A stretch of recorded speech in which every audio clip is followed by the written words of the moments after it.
Well, tell us what has kept you at KW for so many years? The culture, number one. And I remember when I first joined Keller Williams, an agent from another company who will remain nameless approached me and said, "Why did you pick Keller Williams? Like, nobody's ever heard of them. What's Keller who?" Right? That's what they used to say. And I said, "Well, really for its culture." And she laughed out loud and she said, "You joined a company for its culture? Like, what's that about?"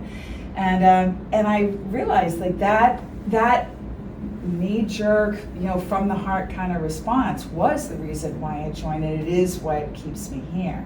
And it's that sense of, do the right thing, tell the truth, have integrity, always putting the client first, selfless service, whether it's to your client or to your team or to your community, that is very much in alignment with my core values. And that's so because I have worked in organizations before in tech that weren't necessarily in alignment with my core values, so I know the difference about what it feels like to work in an organization that is so supportive and enriching versus one that maybe is less so.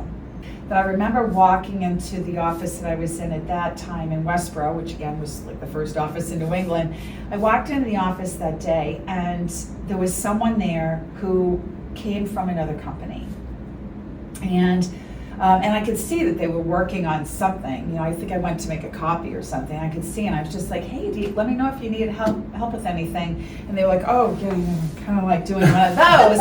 And I was like, "Oh, okay." And then so anyway, later on, I could hear the person like sighing, and I could hear the frustration, right? So then I just poked my head in there, and I said, "Look," I said, "you sound like you're frustrated. Is there something that you need? Like, how can I help you?" Right? And maybe the person kind of got that I was being genuine at the time, because they said, "Well, I'm going on a listing appointment and I'm just, I'm kind of struggling with something." And I naively just said, "Well, where is it?" And they were like, "Well, I can't tell you that." I said, "Why not?" Like, why can't you? And they're like, "Well, because I don't want you to," and I just said like steal or something like that, or some word equivalent. And I said, "Well, I would never do that. Like, I just legit want to help you." And he told me where, like the street name. I was like, "Oh my gosh, I sold a house on that street. Let me tell you all about ba ba ba ba ba ba ba ba," right? So then at the end I was like, "Well, I hope that helps. Let me know if there's anything else you need." And I walked out the door, right? And then when he was leaving, probably about half an hour later, I said to him, I was like, "Hey, good luck on your appointment," and so he's like, "Oh yeah, thanks." And then he backtracked and he came back and he looked at me and just said, "Can I just ask you one question?" And I said, "Sure, what is it?" He goes, "Are you for real?" I